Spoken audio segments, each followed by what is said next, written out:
Well, welcome back to Michigan Farm Bureau's Hitching Post. We're excited to kick off the second year of the virtual series, filled with exclusive content from top-notch experts and guests on issues impacting our farms and rural communities.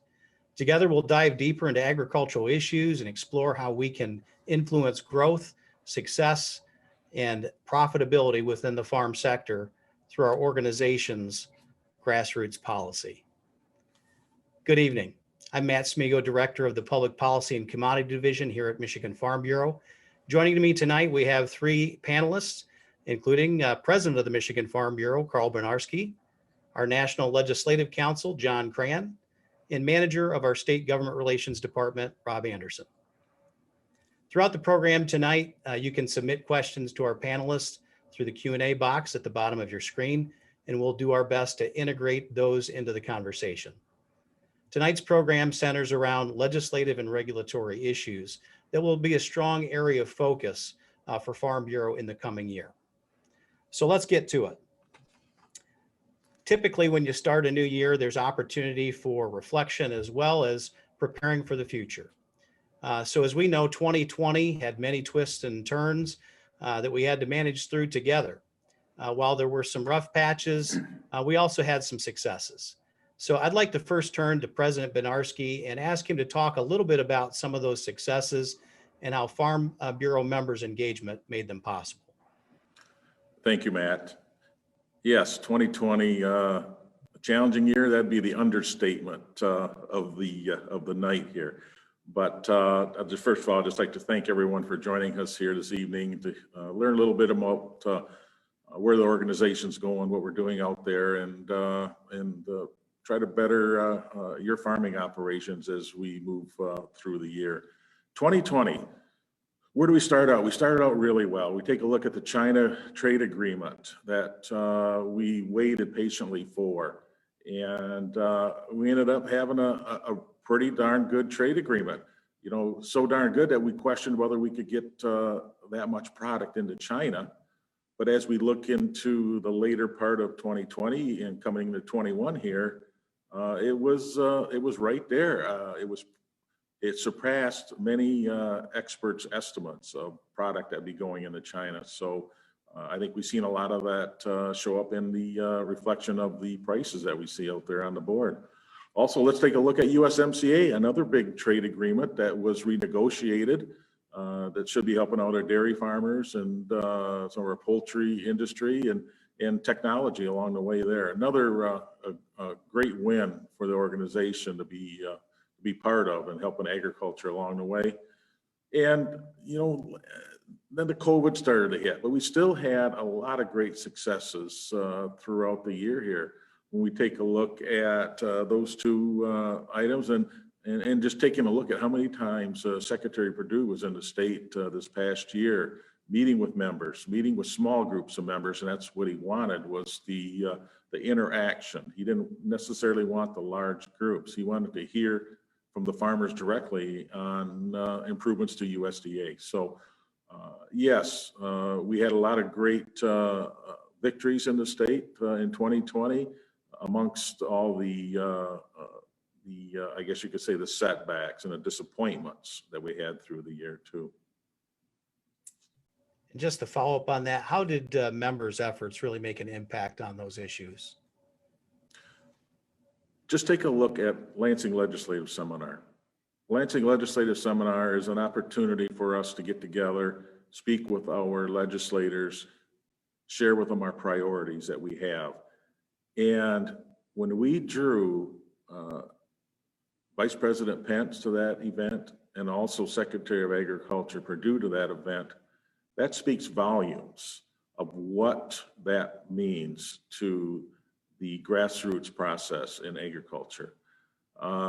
It was interesting because looking back at that, I never came out on stage with those individuals, but I was backstage. And when Vice President Pence, he was only scheduled to go out just for a brief time to shake hands, and he was out there for forever. And he came back behind stage, and I met him there, and he with a big smile, and he says, "This is what I love to do." You know, these are the people I love to be around. And it was very thoughtful. He wasn't speaking to an audience. He was just speaking to the secretary and myself. And your involvement, our members' involvement in that process, it's hard to put an importance number on it, perhaps, because we need each and every one of you to be engaged with our legislators and help with that message of what's happening in the rural communities, because they depend on you to know what's going on back in their districts. Thank you. Those are definitely moments that we won't soon forget. And for those that were there individually, I'm sure those will be lifetime memories as well. So thanks for reminding us of some of those things that we witnessed. It seems like forever ago. Go ahead. No, Matt, it's just that we get so much tied up in all the negativity that has happened here in 2020. And we do have to share those victories that we had, the things that the organization stands for in moving forward, which are numerous in 2020, where we were very active and successful in getting things moved along. Those are great reminders. Speaking of what seems like forever ago, it's been almost 100 days since last year's election. And while there's a number of new faces that we're going to see in Washington, D.C. and Lansing, in the Biden administration, in Congress, and the Michigan legislature, there's also some familiar faces that we're going to rekindle with again and work closely with to accomplish our member policy. So I want to first turn to John Kran at a federal scale, share with us some of the changes that are happening at USDA, as well as with the U.S. Senate and House Agriculture Committees. Sure, thanks, Matt. Looking at the transition and what we've seen so far and what we can expect, really the biggest thing so far is we've got returning Secretary of Agriculture Tom Vilsack scheduled to be confirmed by the Senate here hopefully soon. He made it through the Agriculture Committee unanimously last week.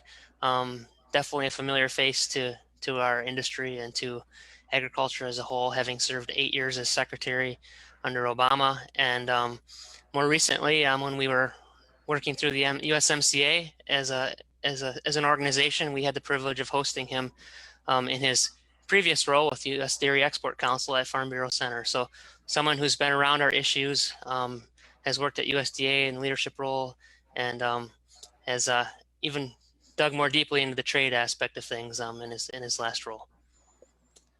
So that's the big one. We've got a new EPA administrator that should be confirmed here, that was voted on by the Senate this week as well.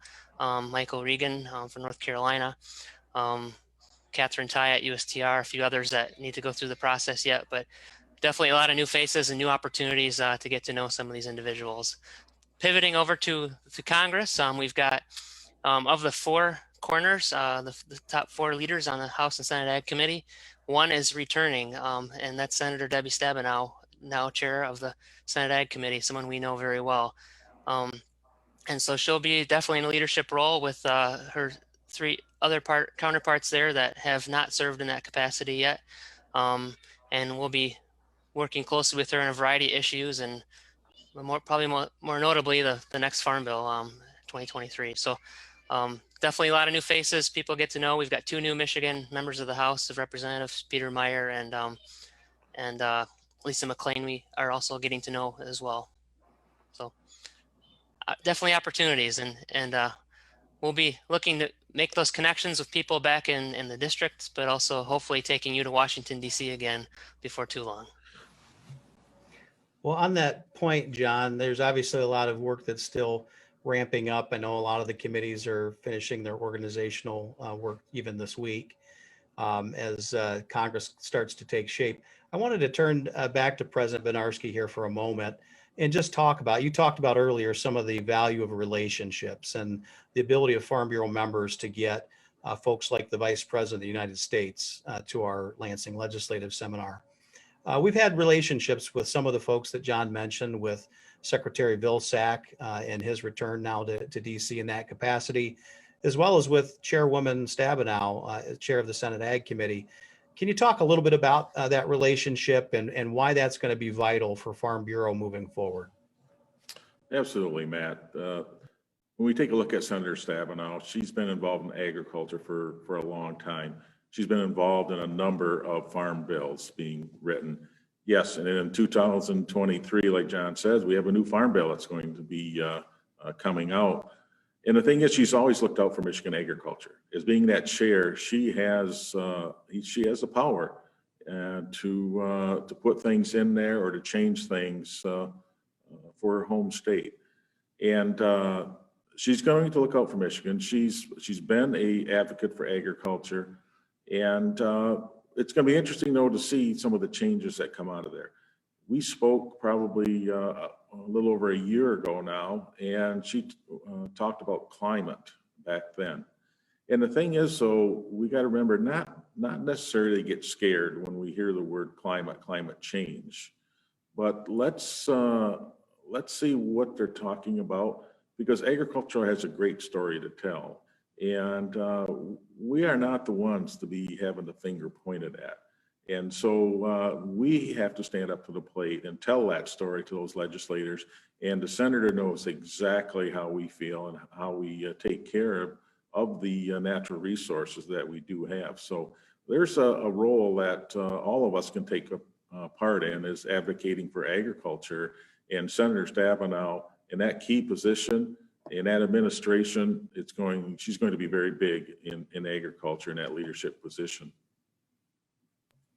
Thank you, President Bednarski. We're going to talk more about some of those emerging issues here momentarily. But before we do that, I want to turn to Rob Anderson now.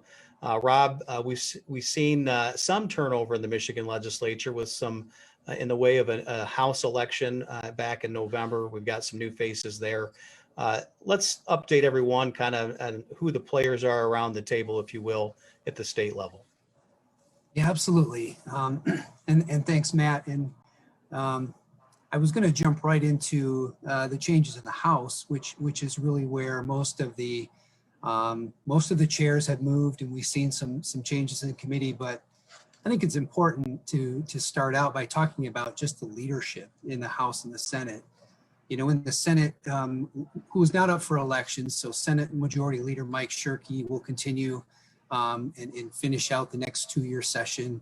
Senate Minority Leader Jim Ananick will be there as well. Two very familiar faces, two friends of agriculture that we've had great relationships with over the years.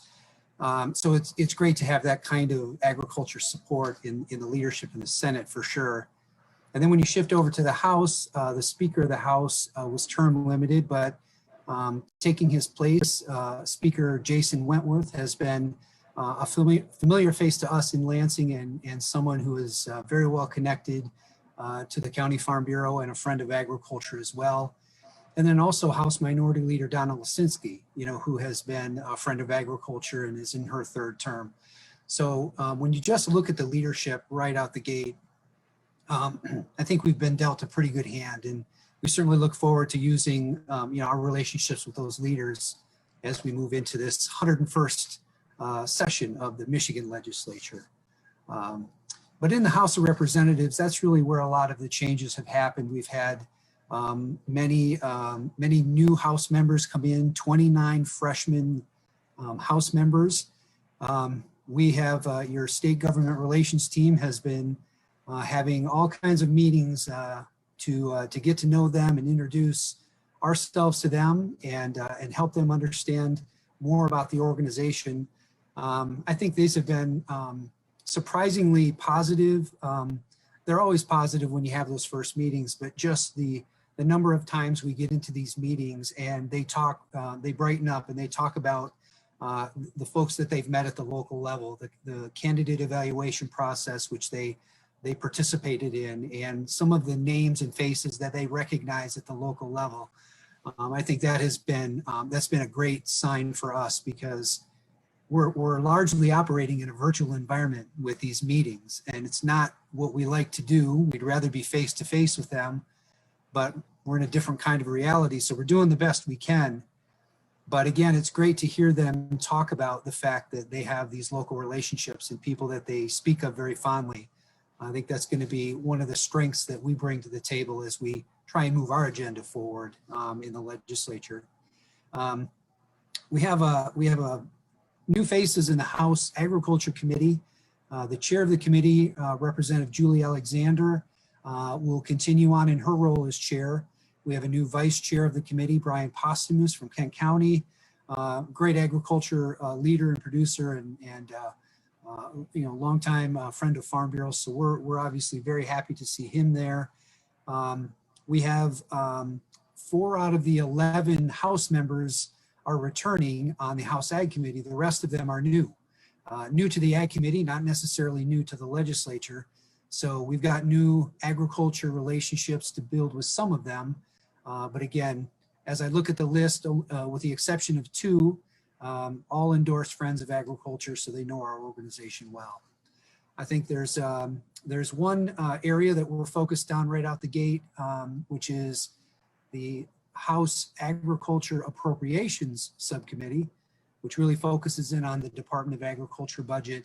That committee is all new. All 5 members of that committee are brand new. Again, not all of them new to the legislature, but new to the Ag Appropriations Subcommittee. So for those Friends of Agriculture that are there, we know that the learning curve will be very short, but for the rest of them, we'll be obviously intent on speaking with them early and preparing them for the upcoming conversations on the budget. So on the Senate side, again, not much change. We still have the same Senate Ag Committee chair and same chair of the Senate Ag Appropriations Committee. We're looking forward to the relationships that we're already building and hopefully a positive beginning to 2021. Thanks, Rob. President Bednarski, just real quick, our organization's invested a lot in building relationships. Rob talked about it and John's talked about it, and really trying to get more Friends of Agriculture in the legislature. How has some of those efforts borne fruit, in your opinion? And what kind of a difference does having Friends of Agriculture farmers in the legislature, what kind of difference does that make? That makes a huge difference. I mean, when you have somebody coming in and talking to a legislator and they're talking about their personal experiences, they're going to gain credibility right there. They know that this is the person with the knowledge that is speaking firsthand on an issue that's affecting them. And you got to remember, these legislators that are on these committees are on there for a reason. They're like the Ag Committee. We take a special effort to educate those individuals. As Rob mentioned, there's a number of new individuals on these committees that we need to take a look at and to educate how we move forward. And that's our job right there, is to teach those individuals how it works, what's the issues that are affecting agriculture. It's not my job, it's not Matt's job, it's not Rob's job, it's not John's job.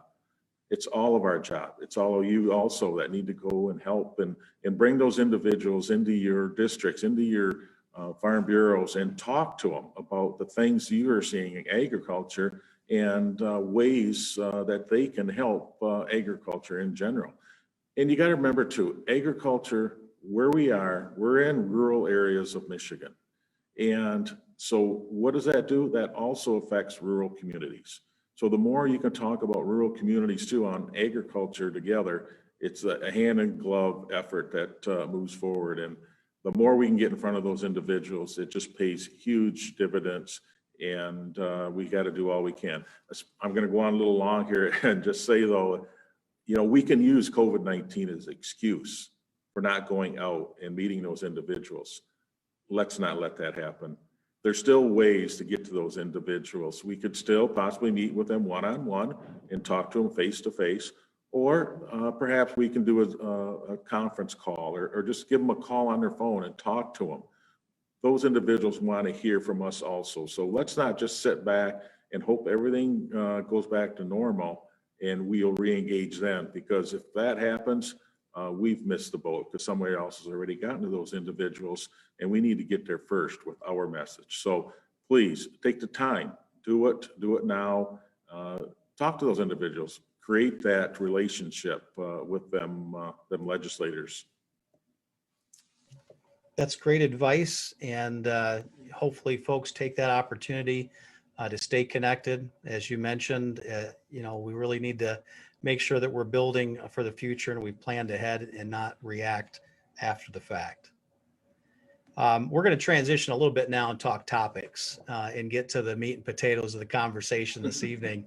And I'm sure everybody's interested in what's on the horizon, what's the road ahead look like, and really what are some of the key priorities right out the gate. I'm sure folks that have been watching the news as well as social media, there's a lot to talk about these days of what is and what ain't of what's going to be on the agenda. So I want to turn back to you, Rob, and we'll start here at the state level. What are some of the things that are on the roadmap? We came through our annual meeting. Members gave us some new direction, albeit in a new format. We've still got our policy direction moving forward for this year. So what are some of the early things that we're going to be encountering organizationally? Yeah, sure, Matt. Thanks. And it's really kind of been teed up very well with some of the conversations that have come out of the beginning of the year. A lot of the things that are focused on right away in the legislature in Michigan is going to be the budget and how that looks. So there was a couple of weeks ago, there was what's called the Revenue Estimating Conference, where they essentially look into their crystal ball and try to determine, what kind of revenue will come into the state that they will be able to allocate through the appropriation process. So with that picture more fully developed, now that we have more of an understanding of what federal dollars are going to come into the state, the work begins on the budget. And our member policy has been very clear on our focus on some of those essential services that the Department of Agriculture provides that our members rely on to market products, to gain those necessary inspections, to open their housing for migrant workers, or move milk, or nursery and landscape products, whatever those essential services are.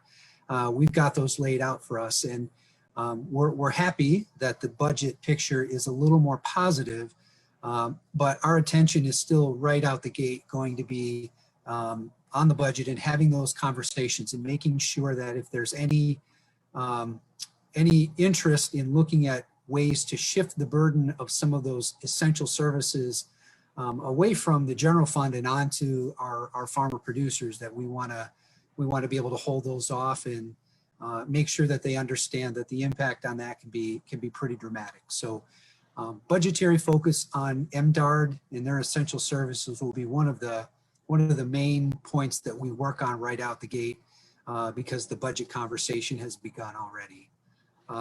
And I think that's another issue that's going to run parallel with that is that at the end of this year, the funding mechanism for the Michigan Ag Environmental Assurance Program is due to be renewed. And with that, we want to make sure that program is obviously very near and dear to our members, and its continued longevity and success is going to be critical. So we're obviously looking to initiate that conversation on how we make sure that the funding for that program allows for its continued success.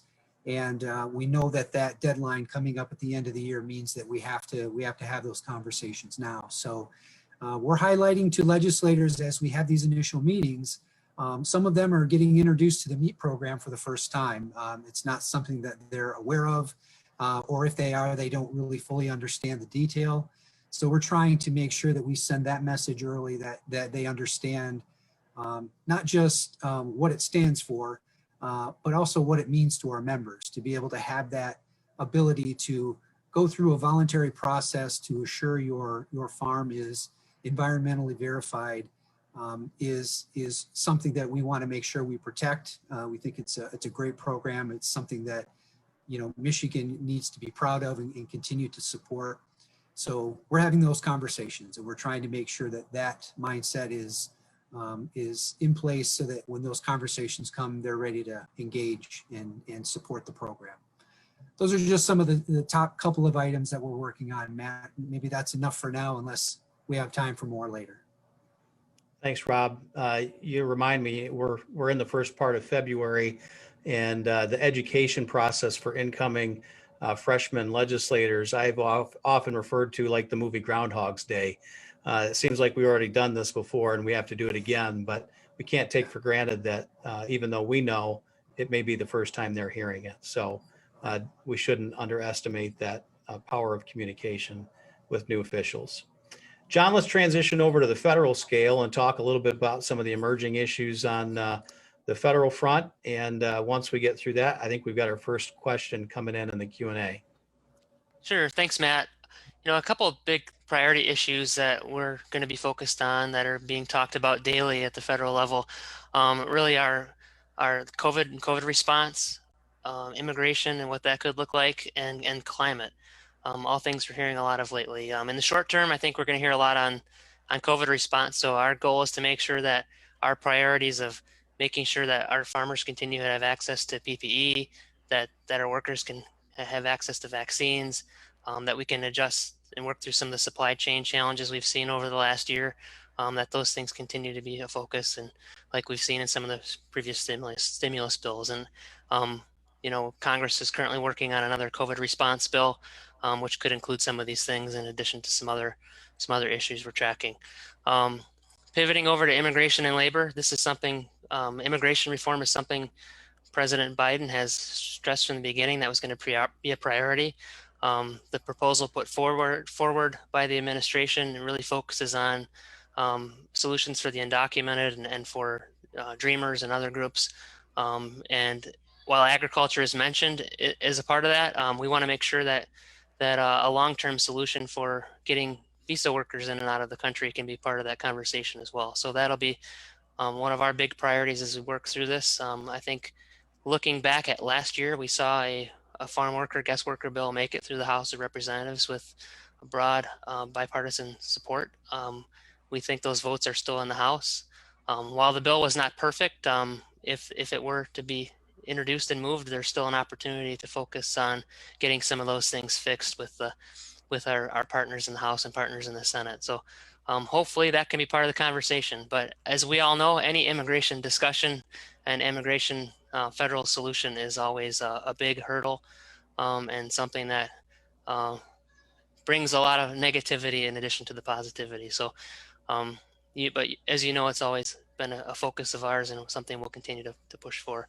And we need your help telling your story through that process. The last thing I wanted to mention is climate. You know, we've been talking, as President Bednarski mentioned, about climate for well over a year. American Farm Bureau has been partners in several coalitions and groups that have been talking about climate and what agriculture's role is for quite some time. Throughout the transition, AFBF was meeting with key USDA officials who will have a role in the conversation. And also we've in the past have supported legislation that we expect will be introduced again here probably in the next few months from Senator Stabenow and her GOP counterpart from Indiana, Senator Braun, that would make it easier for greenhouse gas trading opportunities for farmers, private sector opportunities. So we know that that's a big opportunity, but bottom line, we want to make sure agriculture isn't left behind in the conversation that's going to be happening with or without us, that there's a huge role for agriculture to play because of the amount of land and the carbon sequestering practices we've already have in place across the countryside. So we want to make sure that ag isn't left behind in the conversation, and it's a robust conversation that's happening right now. So those are three of the things that I wanted to quickly mention, and there's many more, and some of those might be addressed in some of the questions. I know we're just kind of scratching the surface here with things to start. We do have some questions in the Q&A, and I'll just remind everyone, if you'd like to ask a question for our panelists, please enter that into the Q&A box at the bottom of your screen. The first question is directed to President Bednarski, and the question is, how can members, both collegiate, regular Farm Bureau members, get involved with advocating to our legislature and involved in Farm Bureau's policy efforts? Oh, that's an easy one there. I mean, get a hold of us, get involved, get a hold of Farm Bureau, reach out to those legislators. We have groups out there that are that you can unite with and go as a force. We are more than happy to get you all the information you need through the collegiate program we have here at Farm Bureau, through the Young Farmers program we have here, or for anybody, if they want to go see the legislators and are not quite sure exactly how the process is, or maybe feel a little intimidated, let us know. Let us know. We can get you in touch with somebody that can help you, show you what to expect when you go see one of these legislators. And you got to remember, they are no different than you or I. You know, the day before they were elected, they were actually you and I. So don't be intimidated. And they don't want you to be intimidated either. So reach out to us. We're more than happy to help you organize whatever you have and give you the talking points, give you the topics that you could share with them, how to go about getting your point across. We'd be more than happy to help you with that. Great. The next question is one at a federal level, and John or Mr. President, either one of you can answer this. If you want to take it in parts, it really deals with the new change in administration with President Biden's focus on the U.S. tax laws and maybe some perceived changes that are coming later this year. What does those potential changes mean for agriculture? Do you know what that is?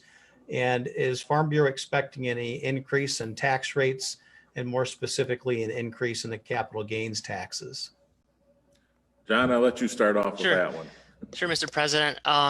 First and foremost, I think it's important to know that there really aren't any major tax proposals being debated in Congress at the moment. However, we do know that the administration and Democratic leaders have some big goals and things that could have some big price tags. So they might be looking for ways to fund some of those things longer term. We know during the campaign, President Biden talked about capital gains taxes. He talked about stepped up basis. Those are two things that are very important to our members.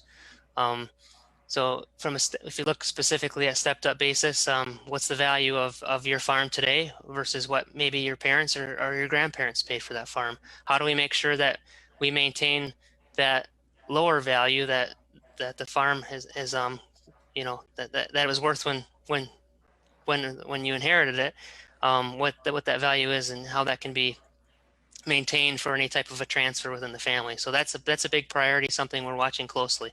The other thing is there are several pieces of tax code that were passed in 2017. Probably the biggest one that we're keeping an eye on is the estate tax. It doubled in 2017 to $11 million per individual.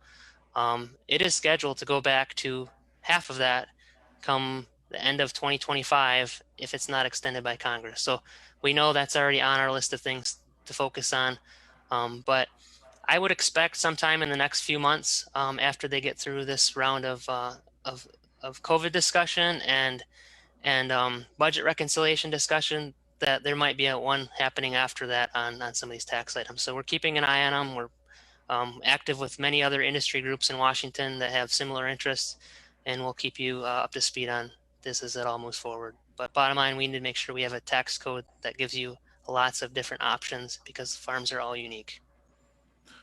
John did a very nice job explaining that. Yes, we're hearing a lot of horror stories out there about taxes. And right now, the administration has bigger fish to fry right now, I guess you could say. But we really have to be on the outlook of how and when these tax changes come and how they affect, like John said, not only agriculture, but our other friends out there in other industries that's going to be affected. So what we need to do is get on these right away, get a coalition together, and make sure they hear how this is going to impact us. I don't care if you're Republican or Democrat. We need to tell our story of how this is going to affect the constituents that are voting on our behalf.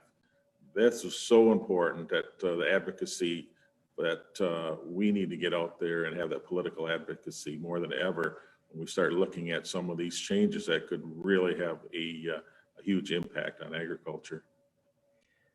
Thank you for that. We're going to stick with the federal theme here on issues. And obviously, for everyone that's been watching, President Biden has been quick at work with a large number of executive orders signed on day one. And with the change in administration, the question is, are there any concerns specific to one of the big issues our organizations lobby on, and that's rescinding of the Wotus rule? Any comment about, are we going to see the Wotus rule come back up again, at least in the form maybe that we've seen in the Obama administration? I'll start out on that one, John, and you can add on if you'd like to. But yes, we've been hearing about the Wotus rule being looked at and possibly rescinded or a new rule. You got to remember too, there's two processes here. When we worked to get rid of the Waters of the U.S. rule, first thing you had to do is to get rid of it, but then you had to have another law put in its place so they couldn't go back to the original one at a later date. And so right here is where we are. This is it. We have a new law in place, so they can go back, but it's not an easy task. They'll have to repeal the existing law, and they'll have to create a new law to replace it. It's not that easy. It takes a lot of time and effort to do that. And hopefully we could push enough on that one also that it doesn't happen. But you got to remember too, a lot of the same players are back in town now, and they know how the first one was drafted. And so let's see if they take offense to the way it was changed to address agriculture's needs. But in saying that, there's some of the new old players are back in town. Just like with, we have Secretary of Agriculture Vilsack back. He's a known commodity. We know what he stands for in the past. It's better than having an unknown product in there right now. We know where we can work with him on, and we know some of his history in the past of where he supported things, where he didn't. So, John, anything you want to add to that? I think you summed it up really well. The only thing I would add is that the administration has identified the new clean water rule, so that replacement rule, as something to be reviewed. We know it will be, but I think it's going to take a little time, and it probably won't look quite the same as it did previously, just because of how they do the rule writing process. And bottom line is, we still need a legislative solution in the long run. One of the things that came out of this year's policy discussions and really somewhat amplified from COVID response was need for infrastructure improvements. And I think we touched on some of those earlier this evening, whether it be broadband, road infrastructure, even some of our processing capacities that we have within the country. Any of you care to talk or expand a little bit more about opportunities on some of the infrastructure pieces as we move into this year? And I can just share that the issue of broadband is something that every legislator we've talked to so far has said that's not just something that makes sense, but it's also something that they have heard from their constituents. And interestingly enough, it doesn't matter if it's rural or urban. I think there are still in more metropolitan areas where you would think that broadband or high-speed internet wouldn't be an issue.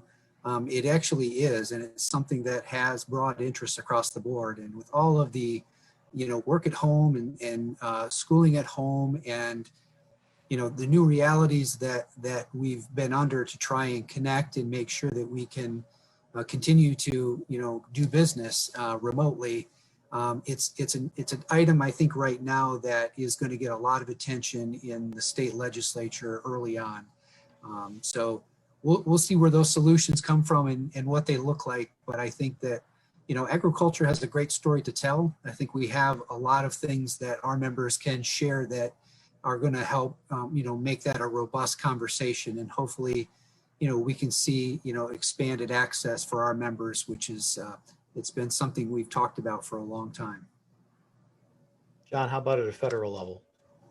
Yeah, I think Rob hit at one of the big ones, and that's broadband. And there's been a lot of money through some of the stimulus packages geared toward broadband. But moving forward, the administration and congressional leaders have identified infrastructure as a big priority for this session of Congress. For us, it means not just roadways; it means locks and dams and shipping channels and harbor dredging and all these other key pieces, railways that could be part of that as well. So something that I think we could see later on once we get through the COVID discussions and through some of these other priorities that we've already discussed here this evening. It could be further on down the road. And, I think one thing with infrastructure is there tends to be bipartisan interest in the topic. And it's something that hits both rural and urban areas as well. Right. Mr. President Bednarski, did you have anything else you want to add to that comment?